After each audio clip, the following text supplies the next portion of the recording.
child, I'm gonna trust in you.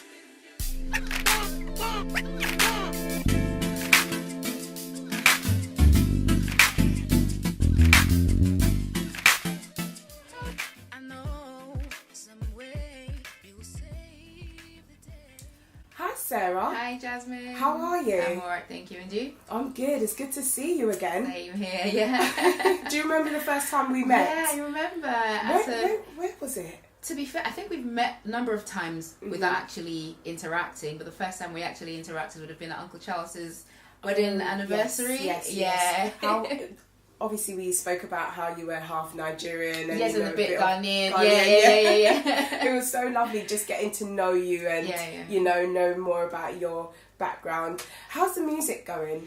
It's been really fantastic. It's been very hectic, especially having to juggle being a mum, having a full-time job and doing music on the side. So recently I was on tour in Cape Town. I just came back last month. Amazing. And I'm going on tour in November to Cyprus. And I've got all these performances across the country through to next year. So it's really busy but very rewarding. Wow. And I've just been blessed really. Wow.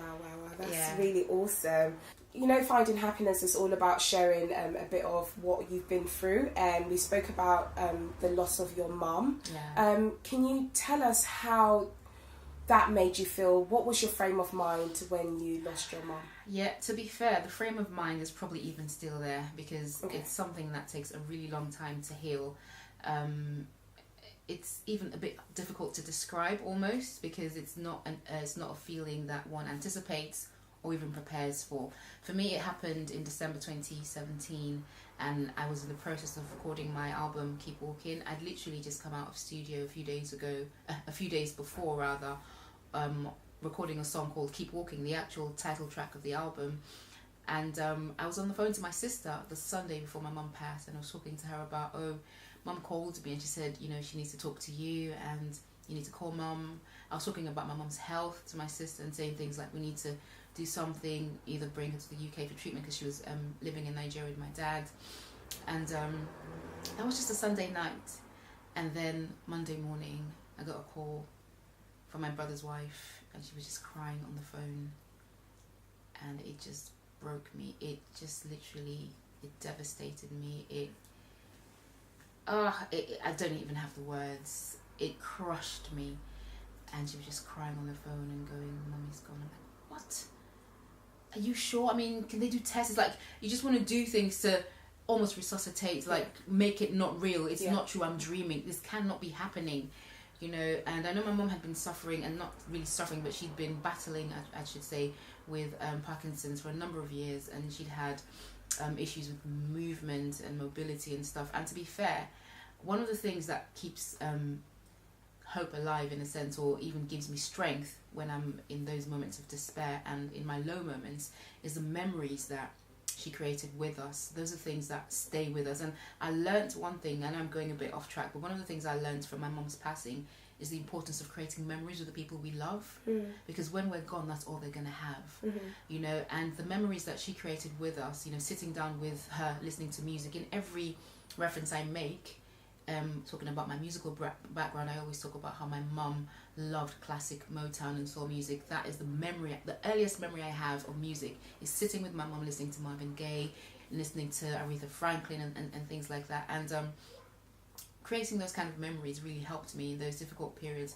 But one of the other things that really sustained me was the memory of taking her to Ghana for her birthday in 2016. Or was it actually 27? No, I can't remember now. She passed in 2017, so it was the year before 2016.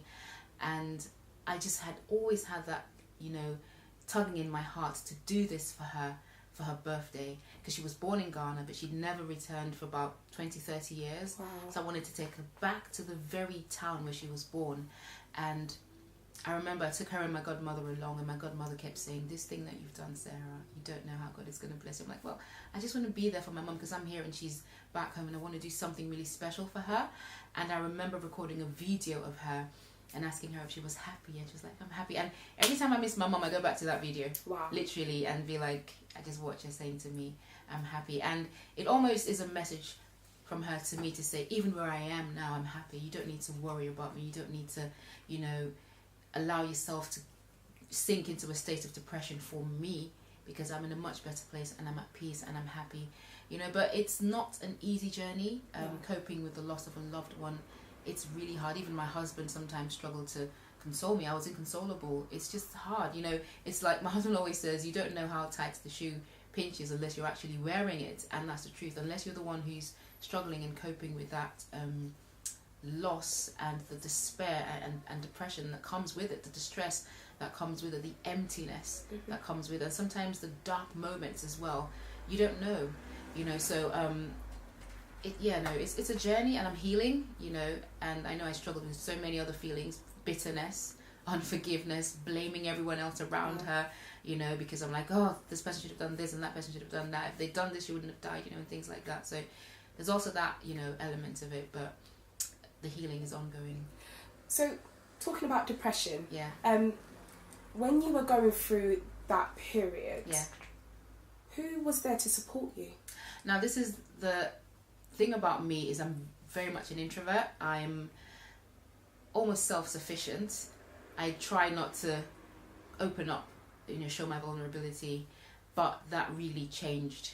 That had to change when I was going through that period. I had to open up to my husband. I had to allow him to be there to comfort me. A lot of the time when I'm going through stuff, I just keep it to myself. I keep it and I just like, God will help me. You know how we as Christians, we're like, God will help me. He's my ever-present help in time of need. And we don't talk to people, at least I speak for myself.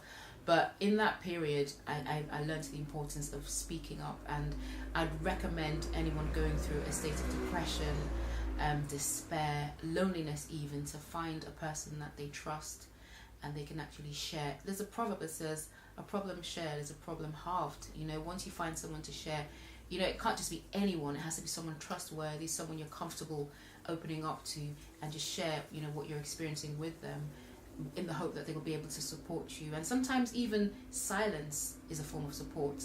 They don't need to preach at you or give you a whole long speech of how to manage, you know, your mental health or how to cope with. Just having somebody to talk to, just listening, a listening ear sometimes is all you need to offload what's on your chest and what's on your heart. So for me, being able to open up to my husband was really fantastic, and also my church family really helped. I had so many people visiting, and when they came visiting, they just chatted and stayed, you know, and, you know, talked about old times, and, you know, it was really great having that family, you know, church family coming in and supporting.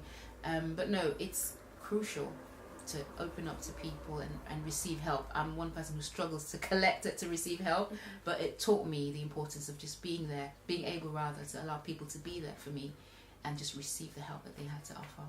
Wow. So what advice can you give to someone who's actually experiencing the loss of someone and you're going through a depressing state? So I'd recommend one of the first things to do if you've identified that you may be struggling with depression is to try as much as possible to pinpoint the root cause. Because if you don't know what's causing it, you may actually continue to expose yourself to it without knowing, and you carry on in that state of depression. For some, it's very easy to identify. It could be that somebody passed on, it could be that you had a miscarriage, it could be that you lost a job, and for some it may not even be that obvious. It could be a hurtful relationship, or it could be experiences at work. It could be something triggering, you know, that sort of feeling of lowness, if you like. But being able to identify the root cause is the first step, because then you can learn how to either distance yourself from that or manage how you relate with that experience or person or situation in order to not allow yourself keep sinking into a state of depression. I know it's easier said than done, but it is one of the practical steps for me, because I found that my depression after my mother's loss was not so much because she had passed. There was that, but there was also anger. There was an element of that as well, but it was more so a feeling of anger, unforgiveness, bitterness. Those feelings also, sometimes they're the very root of the depression, that we feel we're like angry at something or angry at someone, and that kind of has a foothold in our heart and in our chest and just tugs at us and makes us sink almost into a pit of, you know, depression and darkness. So it's not even completely gone, I must confess. It's something I constantly keep praying to God to help me with, because every time I feel that anger, the depression comes. So my mum has passed. I'm kind of gradually recovering from not having her, not being able to speak to her on her birthday. I mean, on her birthday, God Almighty, it was hard for me, because I just felt, oh my God, I don't have a mother to call. I'm tearing up now. But that for me was yeah, God, that was a difficult day for me. And I know Christmas is going to be hard as well because she passed in December. But I mean, it came, and somehow I was able to cope with not having her on her birthday. But when I think of the things that I've been angry about surrounding her passing, that's when the depression sets in. So, I mean, because I've identified that to be the root cause, I've been praying to God over time to help me to just let go. And, you know, because if I don't forgive, I can't live. And I have a song on that in my album even, which says you have to forgive so you can live. So it is something that most people struggle with, but depending on God and depending on the Holy Spirit every single day to help us through those trying times is very, very crucial. Yeah. So you talk about the journey of having to, you know, learn to forgive and let go. How is that journey? Because I know it's not easy, and you did mention that you're still on that journey of healing and just moving forward. So, elaborate more on that, like the journey of healing and the journey of actually accepting what it is and letting go. Right, so it's challenging, you know. Literally, I have to take each day at a time. I have to take one step at a time. Literally live one day at a time, and not allow myself get pulled into stuff. And I know it might not sound eloquent in that sense, but it's literally that, taking one day at a time. And for me, I'm having to be very conscious about how I handle the unforgiveness, because it's directed at certain individuals, and I'm having to wean myself off of, you know, certain perceptions that I have of the individuals and recondition my mind. And it's really difficult to say, okay, I refuse to think of this person in a certain way, and I choose to, you know, just begin to see them in a different light, see them the way God sees them, for example. Because at the end of the day, if God's forgiven a person, he doesn't see the things that they've done. How come I'm holding on to stuff? So having to learn to let go of my memory of wrongdoing almost, and embrace grace, you know, and begin to see a person in a different light. It's a challenging journey, but as I said earlier, with the help of the Holy Spirit, it can be done. So I think I'm nearly there, to be fair, which is good. So that's amazing. Yeah. So what makes you happy? Oh, my family. My family makes me happy. My kids, my husband, singing, as you probably can imagine. And to be fair, when I was sort of handling, or should I say managing the loss and the depression that came with it, music was a big one for me. Interestingly enough, one of the songs I wrote was recommended to me by my producer, and he said to me, go and listen to this song you recorded in studio, that would help you through what you're experiencing. It's called Keep Walking, and it basically talks about pushing through despite of the challenges and setbacks we face in life. So music was definitely a great source of joy and encouragement for me, but my family are one of my biggest joys. First and foremost, do not allow your past hold you back from your future. There are so many things that we need to leave in the past, and I've personally learned to let go of the past. And I have to say, if my journey was on a scale of 1 to 100, I'm on 90. So I'm pretty much nearly there, letting go of the past and just embracing the future.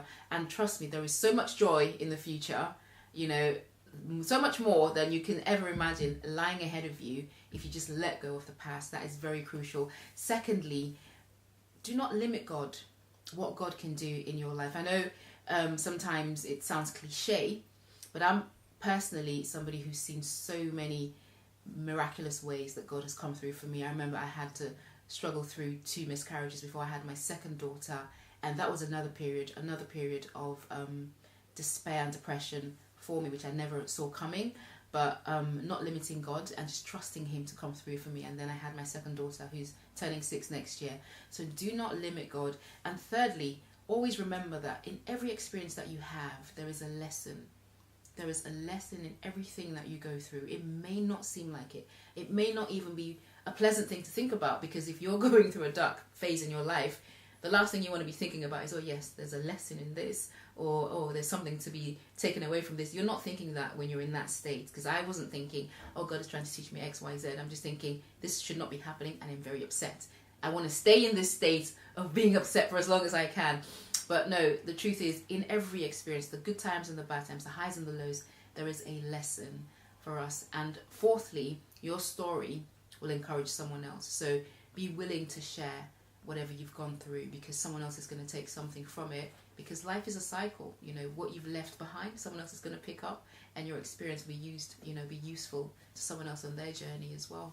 But, you know, there's so much wealth of knowledge out there. I'm just giving you a few nuggets. This is just probably the tip of the iceberg in terms of how to cope with things like that. But yeah. Thank you so much for, you know, gracing us with your time and sharing your words of wisdom, and also sharing your experience on how you overcame your depression and how you're still on that journey. And we look forward to, you know, seeing you in the future and sharing amazing experiences also. Thank you so much for your time, Sarah. Thanks, and welcome to my home. Thank you very much. Thanks, Sarah.